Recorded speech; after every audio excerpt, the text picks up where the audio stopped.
Okay, so I have Photoshop open on my page. Obviously this is the first step, and I'm going to go into my files to find the image that I just downloaded. And I'm going to start with the course one just because I think he's kind of cute. So I opened it up.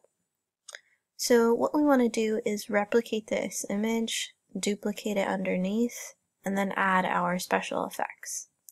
So our first step to do that is to change the background layer into a regular layer so that we can edit it. You can see this little lock button is keeping us from editing this layer.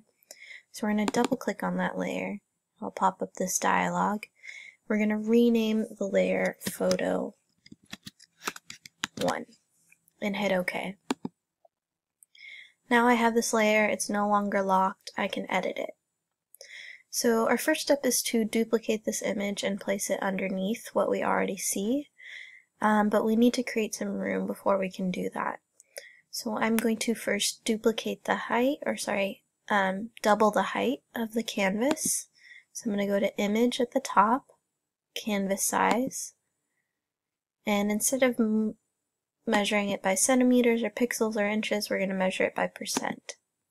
I'm going to keep the width at 100, and I'm going to change the height to 200 to duplicate, I keep saying duplicate, to increase the height by 200%. And hit OK. So now if I zoom out, I can see that I have this extra space on the top and on the bottom. So now what I'm going to do is move this image to the top. Make sure I have the layer selected. I'm going to click and I'm going to drag it to the top. You can see those pink lines appear, and they're there to help you know when you've locked into place. So it's currently locked to the top and to the sides. And now what I need to do is duplicate this layer and move it down here. So there's a couple ways you can do it. I'm going to do it the way that we know. I'm going to right click on my layer, and I'm going to go to Duplicate Layer. I'm going to hit OK. Make sure that it was on the right document. Now that I have the second layer, I'm going to click and I'm going to drag it and move it down so it locks into place. Cool. So now our issue is this doesn't really look like a reflection, right? We need that mirror-like image. So what we need to do is flip this so it's directly mirroring the image on the top. And the way we know how to do that is to open Transformation and then flip it vertically. So with the bottom layer selected, I'm going to hit Control T.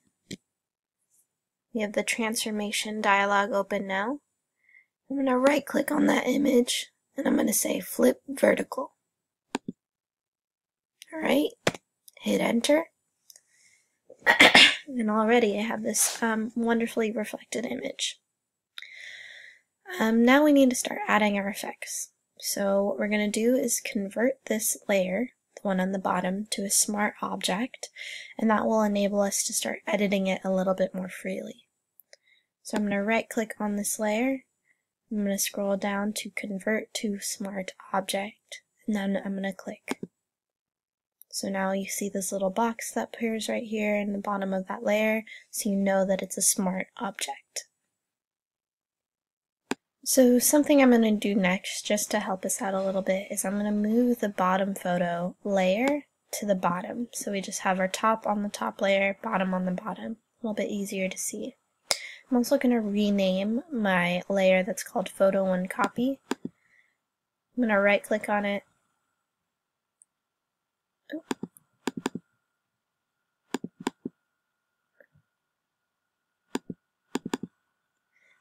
On the name itself, and I'm going to call it Reflection.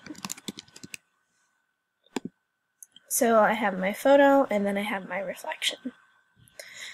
My next step is to kind of make the reflection look a little bit more like water. And what we're going to do, something that you can tell when you're looking into reflection in water, that it's a little bit more blurry. So Photoshop has a couple different ways to add blur, but we're going to use a filter. So with the reflection layer selected, we're going to go to Filter, we're going to go to Blur, and then we're going to add not any of these beautiful blurs. We're going to add a motion blur. So you can already see what it's planning on doing in this example pane, but we're going to cater this a little bit more to what we want. So I'm going to change the angle to 90 degrees so it's blurring top to bottom instead of left to right. And then I'm going to change the distance. I want it to blur quite a bit. So my picture is about 500 pixels long, or at least one part of it is. So I'm going to blur maybe about 150 pixels. Looks like a little too much. So let's do maybe 50 pixels.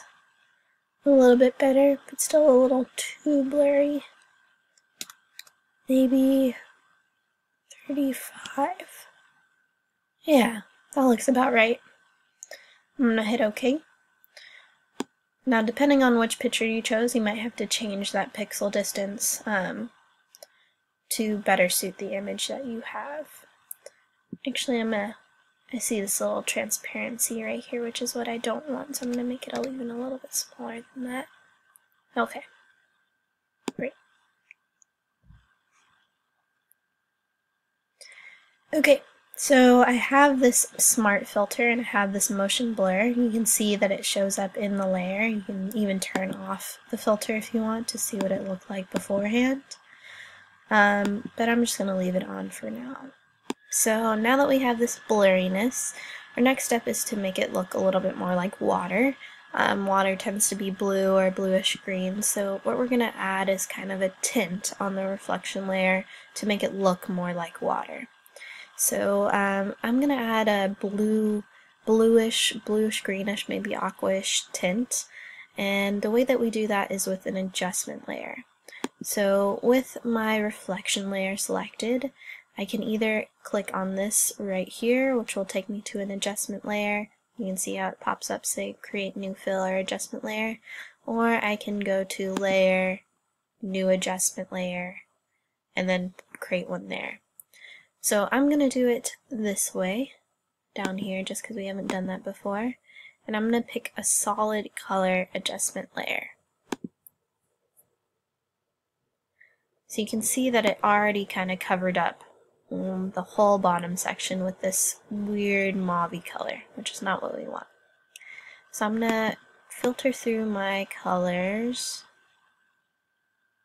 Maybe something like this, I'm feeling. Okay, and then once I have it, I'm going to hit OK.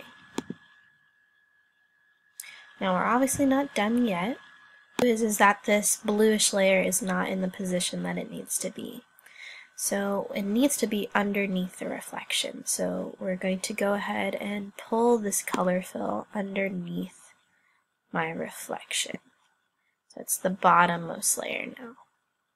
Now it's still not showing up because our layer above it is appearing within it.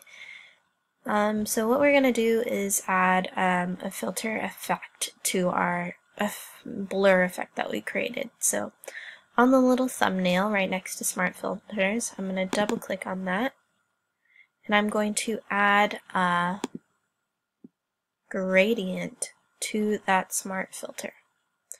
So we did this in the previous assignment. I'm going to click on my gradient tool. I'm going to make sure I have my black and white selected. And what I'm going to do is swipe up just until we reach the end of my reflection. So I'm going to start right here, and I'm going to swipe up. Try to make it as straight as possible. If you're having issues, hold down Shift, and that'll make it a straight gradient. Okay.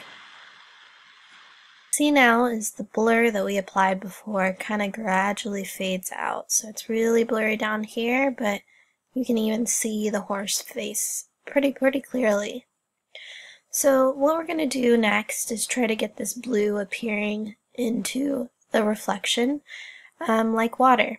And the way that we're going to do that is to add some layer masks. So with this Smart Filter that we just created with the gradient selected, I'm going to make sure I have the thumbnail. You can see those little white lines around it selected. I'm going to create this little button down here, which is a layer mask button. And I'm going to say add layer mask. I'm going to click on that button. So what that did was copy the smart filter that we had just created and made it a layer mask.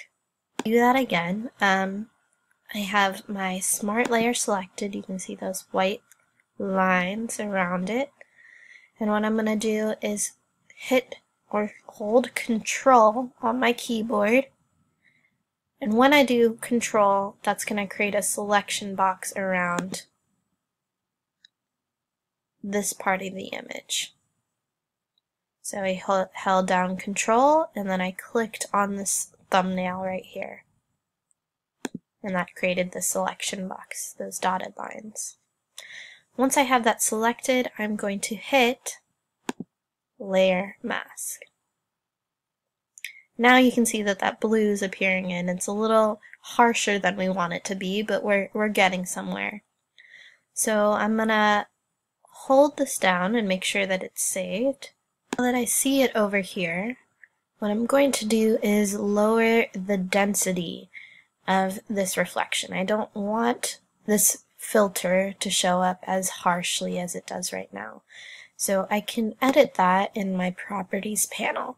If you don't see properties over here, you can always open it under window and then go to properties and it'll pop up. So here's my density scroller. 100% is a little too harsh, so we can move it ourselves. And you can see that that bluish greenish tint starts to fade away as we blend it out. So somewhere in here is that sweet spot. Maybe around like 50 or so. Actually, I want a little bit more than that, so let's go to 50, 54. So there's still that tint, but it's not as obvious as it was prior to this. So we're not yet done. We still have to add the ripple effect, but this is day one. And I'm excited to share the rest of this with you. From where you are now, I'd like you to make sure you save this. So go to File, Save As. Make sure, of course, you're in either your pictures or your documents and name this accordingly. Ripple Tutorial. Or something of the sorts. Maybe Photoshop Reflection. Something reasonable. And then hit save.